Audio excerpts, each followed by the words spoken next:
That I'd like to just say about John that in my mind capture the man that I knew and my best friend. One of them is John. You know, there's this phrase, I don't know who started it, but the idea of doing the right thing and doing things right. And doing things right is, let's say, following the list of who's next up to play, whose turn is it, no matter what name it is, just do the next person. That's doing things right. John had another priority.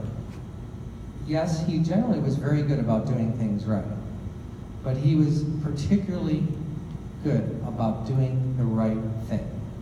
And that's why, as we all know, that even no matter whose name would come up, if he'd look over and he'd see that Roz was sitting there and didn't have 4 people to play with, and she had been sitting there a little too long, the next people up, even could be his best friend, would say, sit there, shut up, sit there.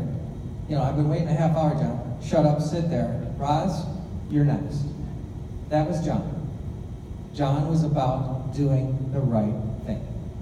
And that's something that I had so much respect for this man, and why, in my mind, I wish I could be more like John. The second thing I would say, you've heard this phrase, that in this world there's givers and there's takers. We all know John was a giver.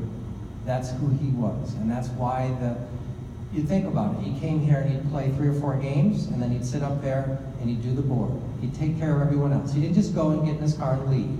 And I have to say, most of us, when we're done playing, we leave. We've had enough. Not John. John looked after the group. And then he started the beginner pickleball. And the people who really appreciated John the most, probably, were the beginners. Because they come, they're a little shy, they're a little nervous. John took care of them. I know we all know this, but on this day, it just needed to be said again. And so for John, this man was a remarkable human being and terribly missed by this group, I know it. And as I know that throughout this 2 days that Chrissy read some of the comments that came from this group, and there were many more that she didn't have a chance to read. The people really loved and appreciated this man. And we miss him dearly. And now let me just say to the family, particularly to Vicki and Chrissy and Michelle, that we don't know how you're making it. I know that he was a very strong patriarch for that family, and you're remarkable people, partly because of him, and I know he's very, very proud of you. And I am just blessed to have had the chance to call John my best friend. And this really medal, if you know what John is about, and we all do, we're all John's best friend. That's just how he treated people. And at times, harsh, I know, and it usually was when someone was getting in the way of doing things right versus doing the right thing. And he was determined that we were going to be doing the right thing, even if sometimes it was a little bit challenging for us. So, 2 things that would really shock John. 1, this. There's no way he would believe this would ever happen. And thank you for helping it to happen. It's really a big deal. We're very proud that such a thing could have happened for John.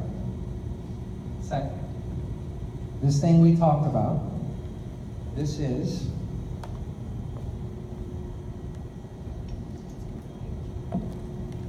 the beautiful plaque that's going to hang in the entranceway of this place.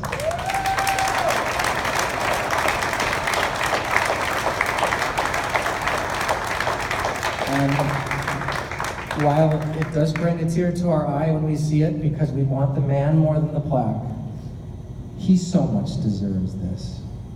And we are so, so proud of what this man has done for all of us. So thank you. Thank you so much for making this happen, whoever the people that were involved. I know that this started from ideas, and it's so funny. Here's the neat thing about it.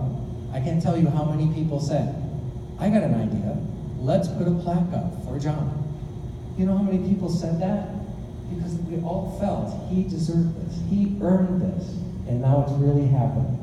So now let me say one other thing about and this is about you all, and all of us. As you know, I was sending out notes, and then we had the idea, and the idea actually, I didn't start it. It was Evie and Sharon and Debbie. The three of them got together and said, look, there's a lot of people asking, what can we do? What can we do for the family? What can we do? Gotta do something. And all of you were like, we want to give money. And I actually don't have the total number in my head, but I'm going to give you an idea of exactly what the money has come to and where it went, and with a little surprise that I left in my bag that I'll get when it's time. Okay. First, this tournament, these 2 days, were paid for with your donations. That was about $1,600. Now that was less than what the normal cost of the parks would be, but they gave us a break on that. And so you notice nobody paid any entry fee, and we got to play lots of pickleball. So that's where part of the money went. You know from the photograph and the very gracious thank you from Vicki that it also went towards a fountain. And the fountain idea, as I think I told you, came from the days that we spent at the hospital, and we'd go outside and sit out in front, and Vicki and I, and there was a fountain right there. And she says, oh, that's really beautiful. That's really beautiful. And of course, it was like hitting me like that, you know, splashing me with water, saying, this would be a good idea because this group is looking for something to do. So that fountain sits behind Vicki's home, and it's really, I think, means a lot to her. She talks about it a lot, and it's really a big deal. So we all helped to make that happen. Thank you. That was an important part of the donation. Beyond that, this plaque came from monies that were donated.